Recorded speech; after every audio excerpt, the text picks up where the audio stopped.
Abu Sufyan sedang pidato kemenangan ya, menghadap kota Madinah.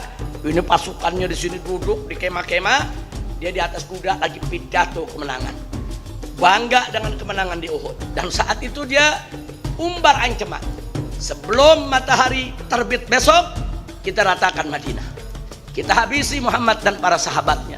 Artinya mereka juga merencanakan tetap mau masuk Madinah, saudara. Pokoknya jangan dikasih hati lagi. Saat ini mereka sedang mengalami kekalahan besar, besok kita habisi.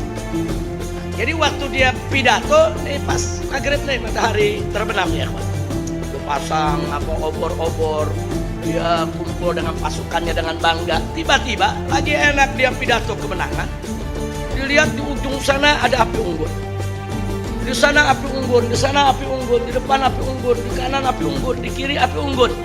Berhenti dia dari pidatonya. Dia bilang apa? Ya masyarakat Quraisy, lihat ke belakang dan ke samping kalian semua pada lihat. Api unggun apa?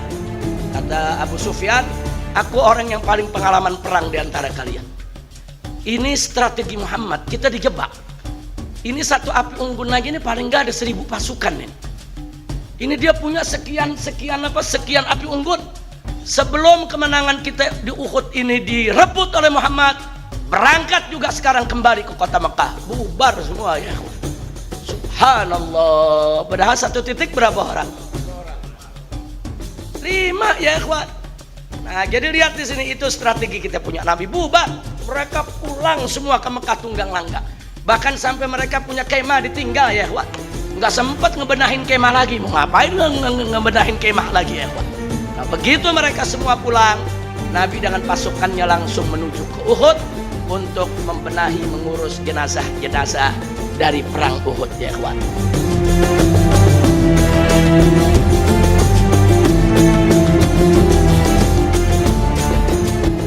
Baik ya ikhwan, kita lanjutkan. Sebelum Al-Imam An-Nawawi radhiyallahu taala anhu memaparkan kepada kita sejumlah hadis yang berkaitan dengan tawakal, beliau mengutip dulu beberapa ayat suci Al-Qur'anul Karim. Di antaranya pertama yang beliau kutip adalah firman Allah dalam surat Al-Ahzab ayat 22. Tatkala Allah menceritakan bagaimana kondisi dan sikap Nabi serta para sahabat tatkala menghadapi satu situasi yang sangat berbahaya, situasi yang begitu tegang, tatkala bangsa Arab bersatu, Arab kafir ini semuanya bersatu dari utara sampai selatan, barat sampai ke timur, rame-rame mereka mengepung kota Madinah yang kita kenal dengan istilah perang Ahzab, atau kita kenal juga dengan nama perang Khandaq. Disebut perang Ahzab karena Ahzab itu jamak dari hizib. Hizib itu artinya partai atau kelompok atau golongan. Nah, karena kota Madinah dikepung oleh berbagai gobila, berbagai golongan, berbagai kelompok, maka disebut perang Ahzab. Tapi pada saat yang sama perang itu juga disebut perang Khandaq. Apa itu Khandaq? Khandaq itu parit. Jadi Nabi alaihi salatu wassalam sebelum terjadinya perang Khandaq, begitu Nabi mendengar kabar bahwa orang-orang kafir ini khususnya dari bangsa Arab ini bersatu mau menyerbu Madinah, Nabi musyawarah dengan para sahabatnya radhiyallahu anhum bagaimana cara membuat pertahanan. Nah, jadi Nabi ini salah satu sifatnya tuh suka musyawarah. Walaupun sebetulnya beliau seorang Nabi, beliau nggak perlu musyawarah kepada umatnya lagi. Beliau seorang yang cerdas, seorang yang maksum, yang dilindungi Allah. Tanpa musyawarah pun beliau bisa mengambil keputusan yang tepat. Nah, tapi Nabi ini kan uswah buat umatnya, sampai umatnya yang paling bawah, yang paling awam. Jadi kalau Nabi itu berdakwah serba mukjizat, nah itu nanti nggak ada pendidikan untuk umatnya yang paling awam. Nah, makanya di sini itulah kelebihan kita punya Nabi. Nabi perlu memberikan contoh kepada umat yang paling awam sekalipun. Di antaranya ajarkan mereka musyawarah dalam mengambil keputusan ya ikhwan. Jadi Nabi musyawarah, bagaimana nih kita mau dikepung nih. Nih apa namanya, bangsa Arab bergabung di mana-mana ingin menghancurkan Madinah. Nah, saat itu banyak sahabat kasih aneka ragam pendapat, tapi Nabi tertarik dengan satu pendapat, satu usulan, yaitu usulan Salman Al-Farisi. Salman Al-Farisi disebut Al-Farisi karena beliau aslinya dari Faris. Faris itu Persia. Kalau sekarang ini disebut Iran. Nah, jadi Salman Al-Farisi mengusulkan kepada Nabi. Beliau katakan, "Ya Rasulullah, dulu di negeri kami Persia, di negeri kami itu Persia, bentengnya Kaisar, itu seluruh benteng di luarnya itu dibikin parit.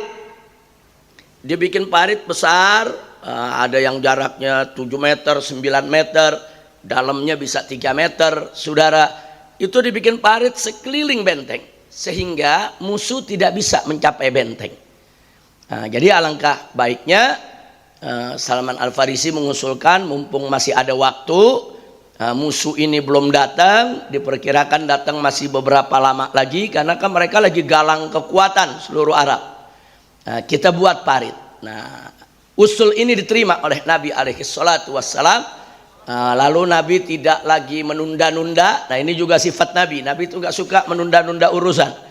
Jadi kalau ada satu urusan harus dikerjakan, langsung beliau kerjakan, ya ikhwah. Nah, ini juga mestinya jadi manajemen kehidupan kita. Jangan pakai manajemen tarsok, ntar besok, ujung-ujungnya nggak jadi. Nabi nggak ada tuh manajemen tarsok, karena Allah menyatakan dalam Al-Quranul Karim kepada Nabi kita, "Fa'idha faragta fansob." Kalau kamu sudah selesai menyelesaikan suatu urusan, maka fansob, berdiri lagi tegak, kerjakan kerjaan yang lain. Nah, jadi ini manajemen datang dari Allah Subhanahu wa ta'ala. Begitu kalau mau berhasil. Kalau mau berhasil jangan numpuk kerjaan, jangan kalau kerja tarsok, tar besok, tapi apa yang bisa dikerjakan sekarang kerjakan. Dan kalau sudah kerja satu kerjaan selesai, cari kerjaan mana lagi yang harus diselesaikan. Nah, itulah salah satu sisi cara hidup Nabi kita Muhammad sallallahu alaihi wasallam. Nah, kemudian Nabi terima, Nabi kumpulkan para sahabatnya. Langsunglah Nabi dan para sahabat membuat parit tersebut, ya. Dan Nabi ikut nyangkul, ikut menghancurkan batu-batu di dalam tanah. Bahkan ada satu kejadian, begitu parit hampir jadi, tahu-tahu ada satu batu besar yang sahabat nggak mampu pecahin. Jadi semua udah coba, Abu Bakar nyoba nggak pecah, Umar, Utsman, Ali yang muda-muda dengan palu besar, enggak pecah itu batu karena terlalu keras. Akhirnya Nabi yang ambil, Nabi yang pukul. Sekali pukul, batu tersebut pecah berantakan, ya kawan. Artinya di sini kita bisa lihat ternyata Nabi juga punya tenaga yang cukup kuat. Nah, ini pelajaran. Tenaga beliau kuat, beliau bukan orang yang lemah, tapi betul-betul pria jantan, berani, cabut pedang, perang di tengah medan perang. Bukan perang duduk di belakang kursi, bukan. Kalau sekarang banyak orang bintangnya 4, jenderal tinggi, perang di belakang kursi. Begitu pasukan kalah, lari ke helikopter keluar negeri, selesai. Tapi kalau dulu panglima perang nggak begitu, semuanya terjun ke medan perang. Nah, itu yang dilakukan oleh Nabi kita Muhammad sallallahu alaihi wasallam. Akhirnya parit itu jadi. Jadi parit itu panjangnya kurang lebih antara 7 sampai lebarnya. Lebar parit antara 7 sampai 9 meter. Nah, kenapa sampai sedemikian panjang? Supaya kuda tidak mampu melompati. Nah, tujuan parit supaya kuda-kuda musuh sehebat apapun itu kuda nggak bisa melompati parit. Kalau dia melompati parit, kuda akan jatuh ke dalam parit, maka kaum muslimin dari benteng tinggal panahkan saja yang jatuh-jatuh di parit. Kemudian panjangnya ada antara 5, 6 sampai 7 km, ya kawan. Karena dia merupakan pertahanan garis depan dari kota Madinah. Sayang sekali di zaman sekarang ini parit tersebut sudah ditutup, diuruk, dibuat jali jalanan oleh pemerintah Saudi. Tapi masjid-masjid yang menjadi posko-posko pertahanan Nabi dan para sahabat masih ada sampai saat ini. Ada posko Nabi di bukit sebelah kanan, ya ikhwan. Kemudian di bawahnya ada poskonya Sayyidina Umar. Kemudian ada poskonya Sayyidina Ali, bahkan ada poskonya Sayyidah Fatimah radhiyallahu taala anha. Nah, kalau ada yang bertanya, loh kok perempuan ada yang ikut? Nah, dulu pada saat perang saudara, biasanya perempuan itu ditaruh di garis paling belakang, di tenda-tenda perkemahan untuk mengobati para pejuang yang terluka. Nah, jadi kalau ada yang luka, tarik ke belakang, obatin. Yang luka, tarik ke belakang, obatin. Nah, jadi artinya kalau zaman sekarang ada palang merah internasional yang turun di medan-medan tempur, ternyata sebelum dunia internasional mengenal itu, Islam udah lebih dulu melaksanakannya. Dan sahabat Nabi yang pertama kali dari kalangan perempuan yang berperan sebagai tim kemanusiaan untuk mengobati, yaitu para pejuang yang terluka, bernama Rufaidah. Rufaidah itu nama salah seorang sahabat Nabi perempuan. Dan semua putri-putri Nabi ikut menjaga, ya ikhwan, dan seterusnya. Ala kulli hal, saya tidak ingin bercerita soal perang Khandaqnya. Berkaitan dengan bab yang kita bahas ini, Allah menceritakan dalam surat Al-Ahzab bahwa walamma ra'al mu'minun al-ahzab, tatkala orang-orang beriman itu melihat gerombolan ini, golongan-golongan yang begitu banyak mengepung daripada kota Madinah, qalu hadza ma wa'adanallahu wa rasuluh, inilah yang dijanjikan oleh Allah dan Rasul kepada kami. Ya, artinya memang untuk memeluk agama Islam itu kan punya tantangan, akan ada ancaman. Jadi enggak begitu saja orang untuk memperjuangkan Islam. Dan para sahabat sudah tahu bahwa Nabi sudah mengingatkan berjuang ini berat, akan banyak tantangan, tapi tidak usah khawatir, kalau tawakal kepada Allah, Allah akan berikan kemenangan. Makanya di sini dikatakan wa sadaqallahu wa rasuluh, mereka katakan benar apa yang difirmankan Allah dan disampaikan nabinya, wa ma zadahum illa imanan wa taslima. Nah, jadi tidaklah peristiwa pengepungan tersebut yang peristiwa begitu tegang mau dikerubuti, ya ikhwan, kecuali menambah iman dan kepasrahan Nabi dan para sahabat kepada Allah Subhanahu wa ta'ala. Artinya ayat ini menginformasikan kepada kita betapa Nabi dan para sahabat tawakalnya tinggi, ya ikhwan. Tapi sekaligus juga tawakalnya Nabi, pasrahnya Nabi tetap dengan ikhtiar. Artinya kan sudah ikhtiar, bikin benteng, bikin parit, bikin posko-posko, bagi tugas, itu namanya ikhtiar. Nah, bagaimana hasilnya ke depan? Serahkan kepada Allah. Nah, ini pelajaran dari Allah Subhanahu wa ta'ala di dalam Al-Quran, bagaimana Allah menginformasikan kepada kita, sekaligus Allah memuji mereka bahwa mereka adalah manusia-manusia yang punya keyakinan tinggi kepada Allah Subhanahu wa ta'ala dan tawakal yang tinggi di dalam perjuangan. Semoga ini bisa menjadi contoh buat kita semua. Nah, dengan berkat yakin dan tawakal mereka inilah akhirnya mereka diberikan kemenangan oleh Allah Subhanahu wa ta'ala. Menang sampai sekian puluh hari dikepung, nggak tembus, ya Wak. Nggak tembus. Ada satu Amr ibn Abi Huddin, ini jagoannya orang kafir ini, ya Wak. Badannya tinggi besar. Nah, setiap medan tempur di mana saja dia hampir nggak pernah kalah, bawa pedang, dia punya kuda istimewa, dia pacu, dia punya kuda, saudara, dan berhasil melompati parit. Ya, begitu berhasil melompati parit, dia tantang, man yubaris nih, ayo Muhammad, hei sahabat-sahabatnya Muhammad, siapa yang berani duel dengan saya? Nah, jadi sahabat semua diam, ya ikhwan. Semua sahabat diam. Dia berhasil masuk, saudara, dan karena ada tantangan siapa yang berani duel, yang nggak ada yang mana sahabat, karena umat Islam tuh gentleman, kalau ditantang duel ya duel. Nah, jadi jangan kemudian nembak pakai panah sambil ngumpet, nggak ada. Nah, kemudian ketika itu Sayyidina Ali melirik kepada Nabi, minta izin, saudara, agar diizinkan untuk duel melawan orang ini. Nah, kemudian Nabi mengizinkan dan Nabi menyerahkan pedangnya yang kita kenal dengan nama Zulfikar untuk diserahkan kepada Sayyidina Ali.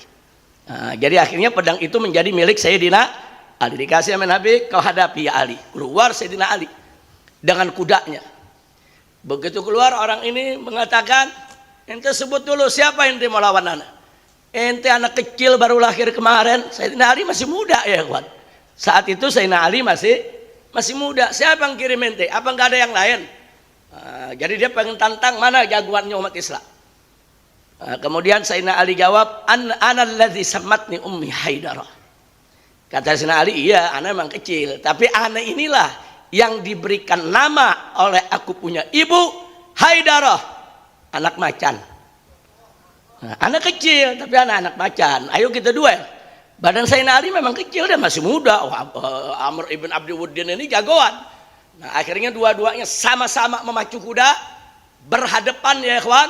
Nah, begitu sudah dekat, Sayyidina Ali lompat dari atas kudanya, langsung mengarahkan pedangnya kepada Amr ibn Abi Wud, dihantam dari atas kepala, terbelah dua, mati ya ikhwan. Subhanallah, itu begitu kejadian itu, Nabi dan para sahabatnya semua bertakbir ya ikhwan. Semua bertakbir. Si musuh cuman, ya kalau ibarat silat cuma satu jurus tuh ya ikhwan. Satu jurus musuh sudah terkapar. Alhamdulillah. Jadi ya memang begitulah para sahabat Nabi, taat kepada Allah, taat kepada Rasul, dan mereka memang juga jagoan-jagoan di medan perang. Alhamdulillah. Dan peristiwa itu akhirnya menciutkan nyali musuh. Ini yang paling berani, paling jago, dianggap paling hebat, berhasil melompati parit, baru ngadepin satu anak muda udah begini. Akhirnya yang lain gak berani melompati parit ya ikhwan. Karena mereka bikin tenda, mereka tunggu entah sampai kapan, akhirnya sampai berpuluhan hari mereka nggak mampu untuk menembus benteng Nabi kita Muhammad Sallallahu Alaihi Wasallam. Nah, terakhir ada cerita khusus soal apa namanya, Mun'im, ada seorang sahabat, ketika itu dia masih kafir, dalam peristiwa itu dia masuk Islam, dia melakukan satu strategi untuk membubarkan itu mereka yang ngepung. Di samping itu juga pada malam terakhir Allah kirim yaitu badai gurun ya ikhwan, sampai debu-debu berterbangan, semua kemah mereka diangkat oleh badai tadi. Akhirnya mereka semua bubar pulang ke kampungnya masing-masing. Alhamdulillah. Nah, singkat cerita, saudara, kapan-kapan boleh kita ceritakan bagian-bagian penting dari peristiwa perang Khandaq. Cuman yang saya mau sampaikan di sini sesuai dengan babnya, bahwa itulah buah daripada yakin dan tawakal. Jadi yakin, tawakal, yakin kepada pertolongan Allah. Tawakal, terserah Allah mau kasih apa, bagaimanapun susahnya. Nah, niscaya tidak akan Allah sia-siakan iman, yakin, dan tawakalnya orang yang beriman. Alhamdulillah. Yang berikutnya, nah, jadi kalau ada yang tanya kenapa sih ayat ini yang dipakai oleh Imam Nawawi, ya karena di sini ada peristiwa besar terkait tentang yakin dan tawakal. Yang kedua, yang dipakai surat Ali Imran ayat 173. Di sini dikatakan oleh Allah Subhanahu wa taala, alladzina qala lahumun nas. Jadi di sana ada orang-orang beriman yang dikatakan kepada mereka, diprovokasi, dihasut. Siapa yang menghasut? Orang-orang munafik ya ikhwan. Jadi Allah ceritakan ada orang-orang munafik ini lagi memprovokasi orang-orang beriman. Pada saat mana? Pada saat menjelang perang Uhud ya ikhwan. Nah, jadi setelah perang Badar, umat Islam mendapat kemenangan besar. Ada beberapa tokoh besar kafir Quraisy mati di perang Badar. Orang-orang kafir Quraisy dendam luar biasa. Nah, akhirnya mereka kumpulkan pasukan sebanyak-banyaknya dari seluruh bangsa Quraisy. Bahkan perempuan-perempuannya pun diajak untuk memberi semangat kepada kaum laki-lakinya. Jadi mereka rame-rame datang menantang perang Nabi kita Muhammad sallallahu alaihi wasallam. Nah, ketika itu lagi-lagi seperti biasa Nabi ngajak musyawarah kepada para sahabatnya. Bagaimana nih? Nah, ini sekarang saat itu umat Islam belum terlalu banyak. Perang Uhud itu Nabi belum lama hijrah ke Madinah ya ikhwan. Nah, berbeda dengan Khandaq. Khandaq pasukan Nabi udah lumayan banyak. Nah, kali ini Nabi alaihi salatu wassalam melihat ada perbedaan pendapat antara kaum muda dan kaum tua. Kaum tua mengatakan, kaum tua ini seperti siapa? Seperti Abu Bakar Siddiq, Umar ibn Khattab, itu kan orang-orang yang seumur dengan Nabi. Jadi mereka mengatakan, ya Rasulullah, kita punya pasukan tidak banyak, kita punya kekuatan kecil. Musuh ini mengerahkan kekuatan besar-besaran. Jadi menurut kami lebih baik kita bertahan di Madinah. Lebih baik kita bertahan di Madinah, jangan kita keluar. Kalau kita keluar itu yang mereka mau. Nah, jadi usulnya orang tua bukan mereka takut, tapi ini kan berdasarkan pengalaman. Banyak makan asam garam, mereka tahu strategi perang. Beda dengan yang anak muda. Ya, anak muda ini diantara yang siapa? Ada Ali bin Abi Thalib, ada Zubair, ada Tolha. Nah ini yang muda-muda nih. Kalau yang muda-muda mengatakan, ya Rasulullah, yang kita cari ini kan menang di sisi Allah. Nah, yang kita cari ini kan bukan soal kalah menang, yang kita cari kan ridha Allah. Kita sambut aja mereka di luar Madinah. Kita sambut mereka, apa yang mereka melakukan kita hadapi mereka ya Rasulullah. Jadi ini semangat anak-anak muda menggebu. Nah, jadi mereka mau ngapain kita duduk di sini? Kita sambut mereka di medan tempur. Begitu Nabi ngelihat semangat anak-anak muda yang luar biasa, saudara, akhirnya Nabi menerima saran dari anak muda. Wah, anak-anak muda senang Nabi terima ya ikhwan. Nah ini dakwahnya Nabi, ini strategi Nabi. Kita lihat begitu selesai, Nabi suruh sahabat bersiap. Nabi juga memakai pakaian perangnya, saudara, untuk menyambut musuh. Nah sementara itu orang-orang tua lagi ngomelin anak-anak muda. Ini gara-gara ente sih pada nih. Sebetulnya Nabi setuju sama kita. Sebetulnya Nabi sama kita satu pemikiran. Kita mau bertahan. Ini gara-gara ente nih. Dorong-dorong Nabi akhirnya sampai mau perang begini. Anak muda digituin gak enak ya ikhwan. Nah, jadi orang-orang tua ini ngebocorin. Sebetulnya Nabi sependapat sama kita. Gara-gara ente sih terlalu semangat. Kurang lebih begitu ya ikhwan. Akhirnya begitu Nabi udah pakai baju perang, keluar dari rumah, anak-anak muda muram. Datang ke Nabi, ya Rasulullah, maaf ya Rasulullah, kalau kami ini terlalu apa? Kalau bahasa sekarang ini ngojok-ngojok begitu, maafin kami ya Rasulullah. Kami siap menunggu keputusanmu. Kalau memang kau lebih suka untuk nunggu, kita tunggu musuh di Madinah ya Rasulullah. Tapi apa kata Nabi? La yang bagirin Nabi, nggak pantas bagi seorang Nabi. Sudah pakai baju perangnya, mengambil keputusan mundur lagi enggak, tetap kita berangkat. Masya Allah. Nah ada yang bertanya, apa hikmahnya kok Nabi akhirnya tetap memenuhi keinginan pemuda? Nah ini ada satu hikmah buat kita ya kawan. Karena Nabi tahu bahwa subhanul yawm rijalul ghad, pemuda hari ini akan menjadi pemimpin di masa yang akan datang. Kalau anak-anak muda ini enggak diberi kesempatan untuk berkreasi, untuk berimprovisasi, nggak dikasih kesempatan untuk mengatur strategi dan lain sebagainya, memang di masa yang akan datang yang akan melanjutkan dakwah siapa kalau bukan kalangan muda. Nah ini dahsyatnya dakwah Nabi. Anak-anak muda dikasih bersuara, dikasih untuk kreatif, dikasih untuk waktu berimprovisasi, supaya mereka tetap punya semangat, merasa memiliki Islam. Kemudian mereka punya semangat berkorbannya juga makin tinggi, merasa dimanusiakan, merasa pendapatnya juga dianggap oleh Nabi walaupun mereka muda, sehingga mereka menjadi harapan untuk ke depan tetap menjaga Islam. Alhamdulillah. Maka itu saya mau tanya, kalau gitu Nabi kita cerdas tidak? Cerdas. Nabi cerdas. Anda berangkat, saudara. Nah, yang saya mau ceritakan di sini, kalau saya ceritakan perang Uhud panjang lagi nih. Akhirnya sampai asar nggak kelar ya. Nah, jadi begitu Nabi sudah setuju, saudara mau berangkat, orang-orang munafik menghasut. Mereka datang ke Nabi, ya Muhammad, kau tahu ini musuh besar, gak bakal menang kita lawan mereka. Sudahlah, kirim saja orang bertemu dengan Abu Sufyan, kita damai, kita ngaku kalah, kita ngalah aja lah. Daripada nanti kita paksakan perang, kita kalah, nanti Madinah mereka rebut, perempuan-perempuan kita mereka ambil, anak-anak kita mereka jadikan budak, kita semua dibunuh, Madinah ini bakal mereka ratakan. Karena ini mereka dendamnya betul-betul dendam. Ini api dendam kekalahan di Badar luar biasa. Nah, jadi seperti itu ya kawan. Terus Nabi diprovokasi sama orang-orang munafik supaya jangan perang. Mereka bilang udah gak bakal menang. Nah, tapi apa jawaban Nabi?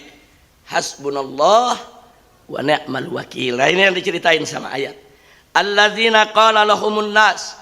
Orang-orang munafik itu berkata kepada Nabi dan para sahabatnya, innan nasa qad jama'u lakum fakhshawhum. Sesungguhnya musuh-musuh itu udah berkumpul untuk menyerang kalian.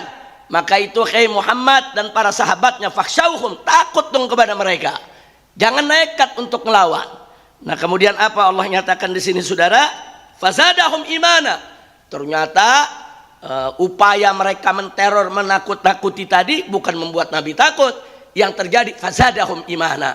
Yang demikian itu justru menambah iman para sahabat Nabi kita Muhammad sallallahu alaihi wasallam. Terus Allah nyatakan waqalu, dan mereka yaitu Nabi dan para sahabatnya dalam menghadapi daripada teror tersebut, apa yang mereka katakan? Waqalu, mereka hanya berkata hasbunallah wa ni'mal wakil. Nah, makanya saudara, para ulama selalu mengajarkan kita dalam masa-masa susah, kita menghadapi musuh, tantangan berat, banyak-banyak baca hasbunallah wa ni'mal wakil. Banyak-banyak, apalagi lagi perang apa aja, perang pemikiran, perang ekonomi, perang politik. Kita lihat nih musuhnya gede banget, musuh kuat banget, kok kita lemah nih, apa iya menang?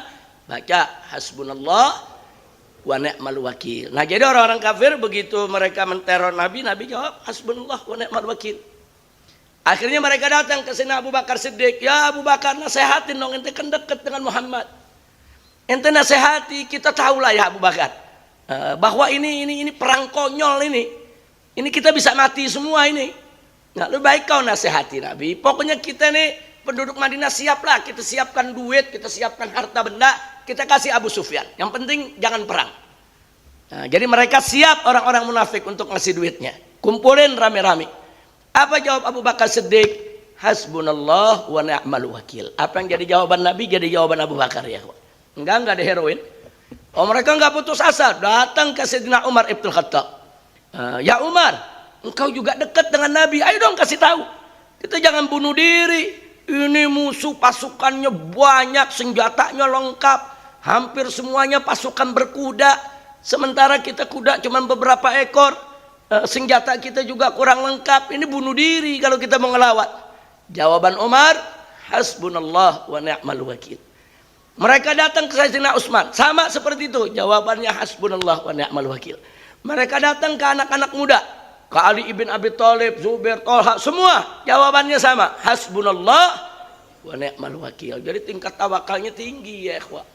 Akhirnya mereka berangkat perang. Singkat cerita, di episode pertama perang Uhud, Nabi dan para sahabat kalah, saudara. Jadi banyak pasukan Nabi yang meninggal dunia, banyak yang terluka.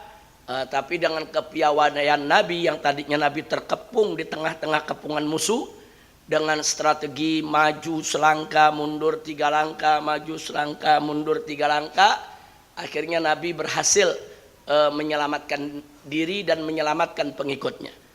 Sempat terhimpit di bawah 2 bukit di sekitar Uhud. Saudara, sebetulnya udah nggak ada jalan lagi untuk mundur. Di situ Nabi juga sudah terluka, dirawat oleh para sahabat. Sementara Sayyidina Hamzah sudah meninggal dunia, dibunuh di medan tempur. Puluhan yang lainnya juga sudah meninggal dunia. Kemudian Nabi dengan para sahabat bertahan. Jadi ini 2 bukit begini, saudara, di Uhud. Nah, ini ada selah sedikit. Jadi Nabi sengaja naik supaya musuh tidak bisa menghimpit terus. Nah, kemudian ada strategi untuk penyebaran isu. Tadinya mereka mau merangsek terus naik ke atas untuk mengejar Nabi. Tapi tiba-tiba entah dari mana orang-orang kafir ini mendengar isu bahwa di belakang mereka ada pasukan kedua dari Nabi yang akan ikut menyerang lagi. Jadi mereka bimbang, mereka ragu. Ini kalau kita maju nih sebentar lagi Muhammad habis nih sama sahabatnya nih. Cuman nih Muhammad ini dia Nabi menyebarkan isu bersama para sahabatnya ya kawan, bahwa Muhammad ini lagi nunggu pasukan tambahan. Sebentar lagi nih di belakang akan ada pasukan baru yang menghimpit. Nah, akhirnya mereka nggak mau terjepit. Mereka tinggalkan Nabi kita Muhammad sallallahu alaihi wasallam. Itu buah dari hasbunallah wa ni'mal wakil. Nabi hampir habis sama sahabatnya di situ. Allah selamatin ya ikhwan. Nah, kemudian Nabi pulang dari medan Uhud. Belum sempat untuk mengumpulkan jenazah karena ini memang masih suasana perang. Antara Uhud dengan Madinah dekat sekali ya ikhwan. Kemudian Nabi mundur dengan para sahabat masuk ke Madinah. Sampai di kota Madinah, lagi-lagi apa yang dikatakan oleh orang-orang munafik? Orang munafik nggak ikut perang ya kawan, nggak ada yang ikut perang orang munafik. Mereka bilang, ya Muhammad, kami bilang apa? Kau nggak bakal menang. Kan kita udah kasih tahu ya Muhammad, belum terlambat. Utus ke Abu Sufyan. Kita ngaku kita kalah. Kita bayar pampasan perangnya. Ya. Pokoknya kita dukung. Yang penting stop ini perang. Jangan diteruskan ya Muhammad. Kalau enggak, ini sebentar lagi mereka akan masuk Madinah, dihabisi kita semua. Saudara, sebelum perang Nabi diteror. Sahabat lagi seger-segernya saudara. Jawabannya hasbunallah wa ni'mal wakil. Kali ini Nabi lagi diteror, ini dalam keadaan lagi luka. Nah, kan posisinya beda, artinya kan lebih lemah dari pertama. Lagi luka, ada banyak yang meninggal saudara. Kemudian banyak senjata dan kuda juga yang hilang. Di medan tempur saudara, lelahnya bisa kita lihat. Dan bahaya juga lagi mengancam. Tapi apa jawab Nabi? Tetap hasbunallah wa ni'mal wakil. Masya Allah. Datang ke Abu Bakar, Umar, Utsman, Ali. Tetap jawabnya sama. Hasbunallah wa ni'mal wakil. Nah ternyata perang Uhud belum selesai saudara. Kalau kita baca sampai di situ, Nabi kalah perang. Cuman kalau baca sejarah jangan separuh-separuh. Ini episodenya belum selesai. Nah, episode ini belum selesai. Jadi begitu Nabi pulang, Nabi kumpulkan semua sahabat. Yang masih sehat atau luka ringan, kembali siapkan diri untuk bertempur lagi. Yang luka parah, ditinggalkan di Madinah untuk diobati ya ikhwan. Nah kali ini Nabi pesan, wanti-wanti tolong pesan ini jangan ada yang langgar lagi. Kenapa Nabi katakan begitu? Karena kekalahan di Uhud, karena ada strategi Nabi yang dilanggar ya ikhwan. Jadi waktu Nabi masuk ke Uhud, Nabi menempatkan kurang lebih 40 atau 50 pemanah ulung. Pemanah ulung ini ditaruh di bukit ya ikhwan. Nah, di bukit Nabi menyampaikan kepada mereka, jangan ada yang turun dari bukit sebelum perang selesai, sebelum Nabi yang panggil mereka turun. Itu pesan dari Nabi. Nah jadi ini kalau ini medan Uhud ya kawan, ini medan Uhud ini, supaya kita tahu, di belakang sini ada gunung Uhud ya kawan. Musuh masuk dari sisi sini, Nabi menghadapi dari sisi sini. Di sini ada bukit kecil, Nabi taruh para pemanah ulung di situ. Untuk apa? Untuk menjaga. Jangan sampai ada musuh mendadak datang dari belakang. Artinya Nabi kita cermat. Nabi udah baca nih. Ini musuh dari sini berhadapan di sini. Kalau musuh datang dari belakang, kan jumlah mereka banyak. Kalau tahu-tahu mereka datang dari belakang akan kehimpit. Kita punya Nabi dan pasukan. Karena itu Nabi letakkan di sana beberapa puluh para pemanah ulung. Ini pemanah ulung setiap melemparkan panahnya nggak ada yang meleset ya kawan. Nah, jadi Nabi udah hitung tuh kekuatan itu, ditaruh itu pemanah, saudara. Nah, kemudian terjadi perang. Ini pemanah ngelihat nonton itu perang dari bukit ya, kawan. Begitu terjadi perang, saudara, jumlah Nabi yang tidak banyak, jumlah pasukan Nabi yang tidak banyak bertemu dengan pasukan orang kafir, ternyata semangat orang beriman luar biasa, kocar kacir pasukan musuh. Nah ini pasukan yang di sini dipimpin oleh Ikrimah ibn Abi Jahal, putranya Abu Jahal yang namanya Ikrimah ya kawan. Ikrimah yang memimpin. Ternyata pasukan ini berhasil diobrak-abrik oleh Nabi dan para sahabat ya kawan. Sampai mereka kocar kacir melarikan diri. Begitu mereka lari dikejar terus oleh umat Islam. Nah ini yang di bukit bersyukur alhamdulillah ternyata perang sebentar selesai. Musuh udah kocar kacir. Nah begitu udah kocar kacir, sebagian bilang perang udah selesai, ayo kita turun. Mau ngapain lagi kita di sini? Sebagian lagi bilang jangan, kan Nabi nggak kasih turun kalau belum selesai. Oh, kan Nabi nggak kasih turun kalau belum selesai. Ini udah selesai, musuh udah pada lari pontang panting. Nah terjadi perdebatan, tapi kebanyakan turun ya ikhwan. Nah mereka turun dari bukit, bergabung dengan para sahabat yang lagi mengejar musuh. Begitu mereka berangkat mengejar musuh, muncul pasukan Khalid bin Walid dari belakang ya kawan. Persis seperti dugaan Nabi. Ini akan ada pasukan lain. Nah begitu datang pasukan Khalid, yang ada di bukit berteriak kepada kawan-kawannya, balik, balik. Ini ada musuh dari belakang. Saudara, mereka mencoba untuk balik, nggak keburu. Nah pasukan itu udah masuk duluan, mereka yang di bawah akhirnya menjadi korban dan Nabi terjepit saudara. Begitu ini masuk dari belakang, pasukan Nabi ngejar, berbalik. Yang tadi lari sana balik lagi menghimpit kita punya Nabi alaihi salatu wassalam. Nabi sempat terjatuh, saudara, terluka di dahinya, ada patah giginya. Kemudian sampai-sampai ada kabar di medan perang, Qutil Muhammad sudah terbunuh, Muhammad sudah terbunuh. Itu yang membuat para sahabat down ya ikhwan. Begitu dengar Nabi terbunuh, mati di medan tempur, down. Dan dalam peristiwa itu kita bisa lihat heroiknya sejumlah sahabat. Waktu Nabi sudah jatuh, orang-orang kafir sudah menyiapkan panah Nabi yang tombak, saudara. Itu beberapa orang sahabat langsung tutup Nabi dengan badan mereka. Jadi badan mereka yang kena tombak, badan mereka yang kena panah ya ikhwan. Termasuk Sayyidina Abu Bakar Siddiq radhiyallahu anhu. Beliau peluk itu badan Nabi, pokoknya nggak apa-apa beliau yang ditebas, nggak apa-apa beliau yang dibunuh, asal jangan Nabi yang mati ya ikhwan. Nah jadi saat itu akhirnya begitu lihat kondisi seperti itu, Nabi bangkit dari jatuhnya, kemudian Nabi minta supaya sahabat tidak panik, dan Nabi katakan bahwa Allah akan melindungi beliau. Semua sahabat diminta fokus kembali untuk melawan orang-orang kafir. Nah disitulah Nabi maju selangkah mundur 3 langkah, maju selangkah mundur 3 langkah. Ini udah dihimpit. Akhirnya Nabi masuk kemari. Karena di sini itu yang tadi saya katakan, ada dua bukit ya kawan. Nabi masuk ke daerah tersebut. Nah jadi kenapa saat itu kalah? Karena pasukan tidak taat komando. Berjuang tuh mesti ada taat komando ya ikhwan. Nah kemudian jangan bikin komando sendiri. Nah makanya pada peristiwa itu yang kedua sekarang nih saudara, Nabi pesan, nih kita udah kalah nih tadi nih di Uhud nih. Sekarang kita mau perang lagi, episode yang kedua nih. Jangan dilanggar lagi, aku punya strategi. Dan mereka semua berjanji, mereka minta maaf kepada Nabi alaihi salatu wassalam. Mereka berjanji untuk tidak melanggar. Strategi apa yang diterapkan oleh Nabi alaihi salatu wassalam? Beliau membentuk kelompok-kelompok kecil. Satu kelompok 5 orang, 6 orang ya ikhwan. Kelompok-kelompok kecil, ada puluhan kelompok. Nabi tugaskan kalian setiap kelompok cari kayu bakar sebanyak-banyaknya.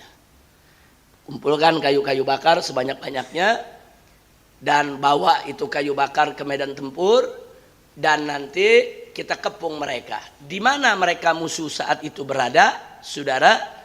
Jadi dari Uhud setelah mereka menang, mereka mundur. Namanya Humra'ul Asad. Ada satu daerah namanya Humra'ul Asad. Nggak jauh ya kawan dari kota Madinah, dari Uhud. Di situ orang kafir berkemah merayakan kemenangan mereka. Dan Nabi punya mata-mata. Nabi dapat kabar, ya Rasulullah mereka berkemah di Humra'ul Asad. Dan Nabi tahu medan. Karena Nabi itu udah menguasain betul medannya Uhud bagaimana, medannya Humra'ul Asad bagaimana. Nah kali ini Nabi bilang, ini Humra'ul Asad, tempat terbuka, sahabat disebar ya ikhwan. Jadi Nabi nggak langsung bawa pasukan sekian ratus berhadapan dengan mereka, enggak. 55 ditaruh poskonya di depan Humra'ul Asad. Kata Nabi, jangan sampai kalian kelihatan, jangan sampai tampak kedatangan kalian, bersembunyilah sampai matahari terbenam. Nah, nanti begitu matahari sudah terbenam, gelap gulita, mereka sedang pesta kemenangan, setiap kelompok bikin api unggun sebesar-besarnya. Sini bikin api unggun, sono bikin api unggun, sono bikin api unggun ya ikhwan. Kata Nabi, ingat, jangan ada yang melanggar lagi komando ini. Semua sahabat sepakat berangkat ya kawan. Dan Nabi umumkan, yang tidak ikut perang Uhud jangan ada yang ikut. Jadi kalau ada orang-orang munafik nih yang mau ikut, enggak, jangan diajak. Kemarin dia enggak ikut, sekarang jangan diajak. Nah, otomatis kan pasukannya lebih kecil karena kan udah banyak yang meninggal di perang Uhud ya kawan. Berangkat Nabi. Singkat cerita, Abu Sufyan sedang pidato kemenangan ya kawan. Menghadap kota Madinah, ini pasukannya di sini duduk di kemah-kemah, dia di atas kuda lagi pidato kemenangan. Bangga dengan kemenangan di Uhud. Dan saat itu dia umbar ancaman. Sebelum matahari terbit besok, kita ratakan Madinah. Kita habisi Muhammad dan para sahabatnya. Artinya mereka juga merencanakan tetap mau masuk Madinah. Saudara, pokoknya jangan dikasih hati lagi. Saat ini mereka sedang mengalami kekalahan besar, besok kita habisi. Nah, jadi waktu dia pidato, nih pas maghrib nih matahari terbenam ya kawan. Dia pasang obor-obor Dia kumpul dengan pasukannya dengan bangga. Tiba-tiba lagi enak dia pidato kemenangan. Dilihat di ujung sana ada api unggun. Di sana api unggun, di sana api unggun, di depan api unggun, di kanan api unggun, di kiri api unggun. Berhenti dia dari pidatonya. Dia bilang apa? Ya masyarakat Quraisy, lihat ke belakang dan ke samping kalian semua. Semua pada lihat. Api unggun apa? Kata Abu Sufyan, aku orang yang paling pengalaman perang di antara kalian. Ini strategi Muhammad, kita dijebak. Ini satu api unggun lagi ini paling nggak ada 1000 pasukan ini. Ini dia punya sekian api unggun. Sebelum kemenangan kita di Uhud ini direbut oleh Muhammad, berangkat juga sekarang kembali ke kota Mekah. Bubar semua ya. Subhanallah. Padahal satu titik berapa orang? 5 ya ikhwan. Nah, jadi lihat di sini itu strategi kita punya Nabi bubar. Mereka pulang semua ke Mekah tunggang langgang. Bahkan sampai mereka punya kemah ditinggal ya ikhwan. Enggak sempat ngebenahin kemah lagi. Mau ngapain ngebenahin kemah lagi ya ikhwan. Nah, begitu mereka semua pulang, Nabi dengan pasukannya langsung menuju ke Uhud untuk membenahi, mengurus jenazah-jenazah dari perang Uhud ya ikhwan. Nah, sekarang saya tanya, tuh berarti ada berapa episode tuh? Nah, ada 3. Episode pertama Nabi serang, menang. Episode kedua datang pasukan Khalid bin Walid, Nabi kalah. Episode ketiga Nabi menang lagi. Nah, sekarang saya mau tanya, kalau mau menentukan perang menang kalah, episode yang pertama apa yang terakhir? Terakhir. Makanya ada ulama kalau yang ngarang kitab mengatakan enggak, Nabi enggak kalah di Uhud. Karena kenapa dia katakan belum kalah di Uhud? Ya kan belum selesai perangnya. Kan masih nyambung, besoknya perang lagi. Kecuali kalau Uhud selesai, perangnya nanti 3 tahun lagi, itu lain lagi. Perangnya tinggal besok. Nah, maka itu sebagian ulama mengatakan di Uhud Nabi nggak kalah. Itu masih episode ya ikhwan. Tapi ada juga yang mengatakan ya di Uhud memang Nabi kalah, tapi langsung ditebus keesokan harinya. Alhamdulillah. Nah, itulah yang Allah ceritakan dalam ayat yang kita baca tadi ya ikhwan. Jadi buah yakin, buah tawakal. Mereka mengatakan hasbunallah wa ni'mal wakil. Maka Allah mencintai mereka. Innallaha yuhibbul mutawakkilin. Allah cinta kepada orang-orang yang bertawakal dan akhirnya Allah berikan kemenangan. Alhamdulillah. Nah, jadi itu pelajaran buat kita dari 2 ayat. Yang satu bercerita tentang perang Ahzab, yang satu bercerita tentang perang Uhud. Dan di kedua perang kita lihat tawakal mereka tinggi, yakin mereka tinggi. Saudara kepada Allah Subhanahu wa taala, Allah tidak sia-siakan keyakinan dan tawakalnya orang beriman dan akhirnya Allah berikan kemenangan. Itu yang bisa saya sampaikan. Mudah-mudahan ini jadi pelajaran buat kita semua. Kita bisa ifadah wa istifadah. Amin ya rabbal